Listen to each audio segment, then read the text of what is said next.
João de Deus Souza, hoje secretário de Ação e Trabalho do SASC. Deputado, o senhor agora com a renúncia do Paulo Martins na sexta ou na segunda, o senhor passa a ser o segundo suplente, porque o Magalhães é efetiva.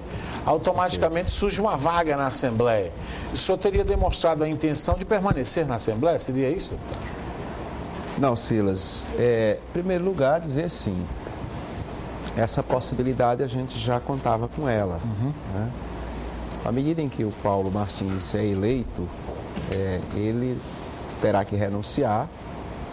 Como você mesmo disse, o Magalhães passa a ser efetivo. A deputada Flora Isabel e Magalhães já praticamente estavam já definidos, pré-definidos para assumir na Assembleia na qualidade de suplentes. Com o Magalhães se tornando efetivo, eu passo a ser o segundo suplente.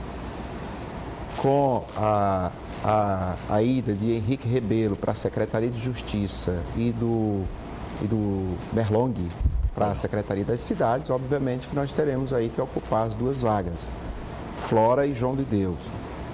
Eu poderia assumir na Assembleia e voltar para a SASC, ou ficar na Assembleia. Quer dizer, eu tenho esses dois caminhos. Claro. Numa conversa que eu tive com o governador, ele me revelou que gostaria que eu pudesse exercer o trabalho lá na Assembleia, ajudando na liderança do governo, como vice-líder. Né? Certo. E para mim isso é uma honra, porque é o reconhecimento de um trabalho realizado no governo de Wellington Dias e depois como vice-líder, com o Wilson Brandão como líder, durante esses meses em que o governador esteve à frente do governo, de abril até dezembro. Então há um reconhecimento por parte do governador, é um motivo de muita honra, né? Por isso que ele quer que a gente vá para a Assembleia. Agora, eu disse para ele que voltava a conversar com ele ainda sobre esse assunto e preciso conversar para que eu possa definir. O partido deve se reunir nesses próximos dias, tomar uma decisão também. Eu quero dialogar com o partido. Tem o nome Guedes, né? O nome do Francisco Guedes. Que seria uma possibilidade. Eu indo para a SASC, por exemplo, o Guedes é quem assume. Sim.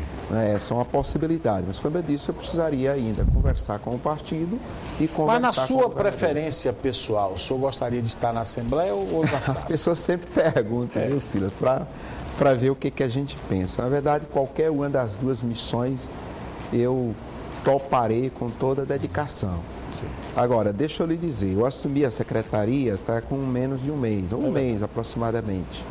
Então, nós montamos lá uma equipe mínima e fizemos um planejamento. É uma secretaria muito complexa, ela tem ação para tudo enquanto é lado.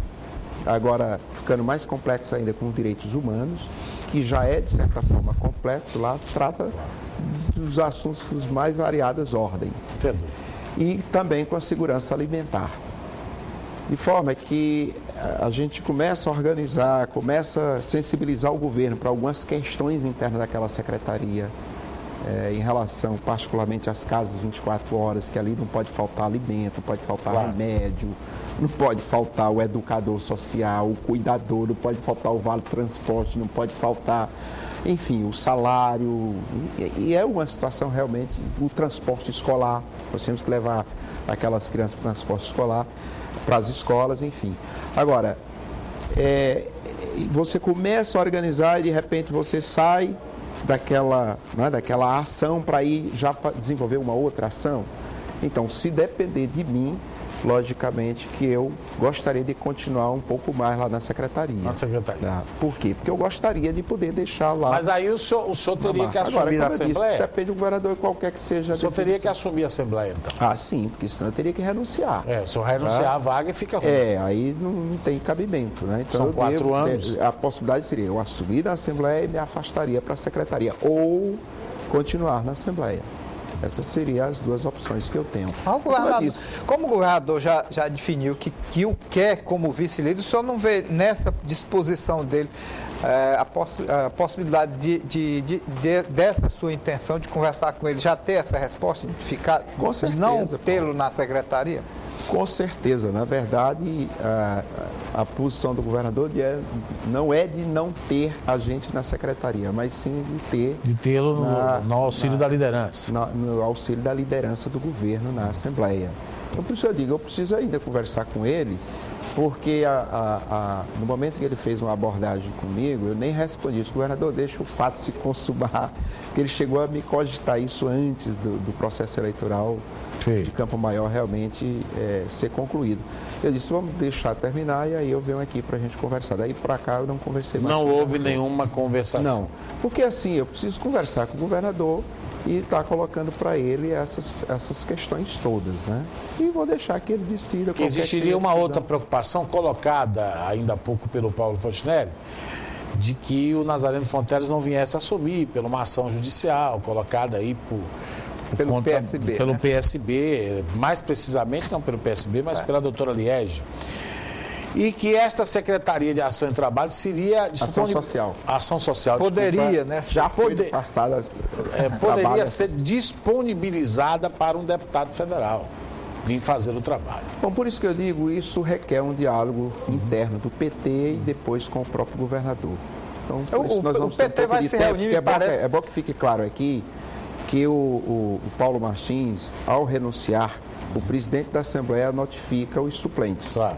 Né?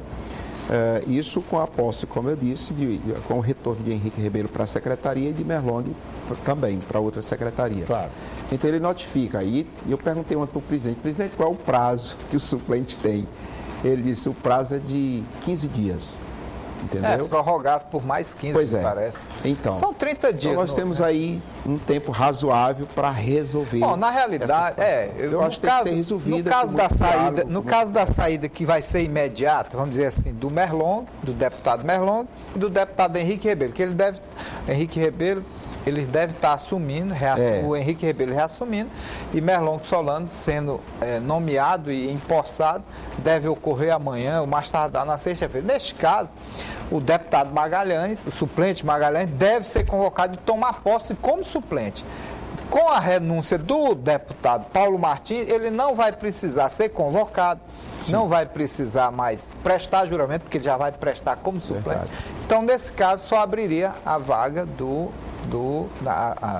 digamos assim, essa vaga com a efetivação do suplente Cícero Magalhães. Né? Exatamente. Porque a deputada Flora também, junto com Cícero Magalhães, vão prestar juramento e tomar posse. Já, rapidamente. Exatamente. Então, nesse caso, essa definição da notificação que o presidente deve fazer ao senhor para se apresentar, então deve ocorrer rapidamente. Agora, a sua resposta é que vai depender aí se vai usar os 15 dias ou se vai tomar posse. Paulo, que até o começo da próxima semana a gente tem essa situação resolvida. Né? Uma situação hoje é que o senhor precisa discutir com o partido, mas o senhor demonstrou a sua vontade de permanecer à frente do SASC. Exatamente, pelo início de trabalho. Que, aliás, já chegam colocações aqui que os educadores estão há 2 meses sem receber salários. Mas isso já foi resolvido. Vou deixar tranquilizar, Silas, não só os educadores, mas os próprios fornecedores. Os fornecedores também. Já está tudo acertado, já encaminhou, o governador já autorizou os pagamentos.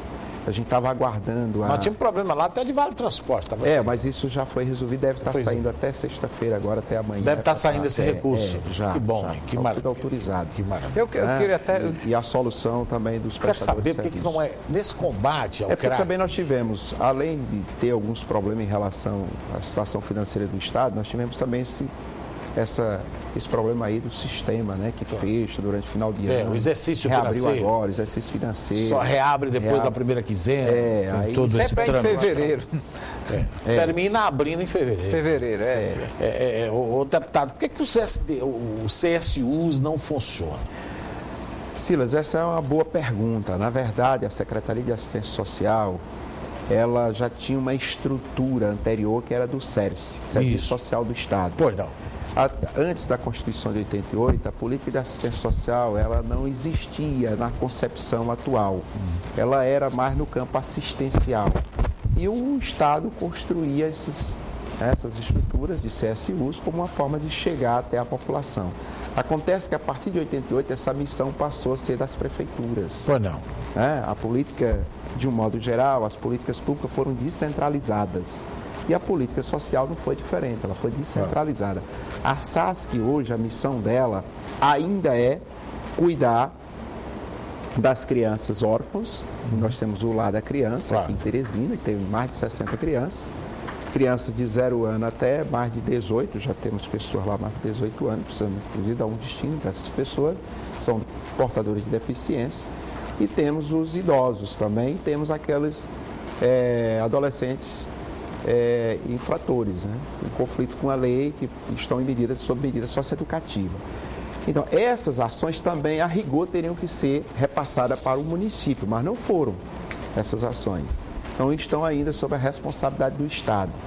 E o Estado deve também fazer a política de fiscalização e de capacitação dos municípios para a execução da política de assistência social. Essa é a missão da SASC. Agora, os CSUs, enquanto estruturas, eles estão recebendo novos destinos. Hoje estamos repassando, essa semana passada nós passamos um para o prefeito de Regeneração, renovamos um convênio, repassando a estrutura, e lá funciona a Secretaria de Assistência Social do município, o CSU de Regeneração.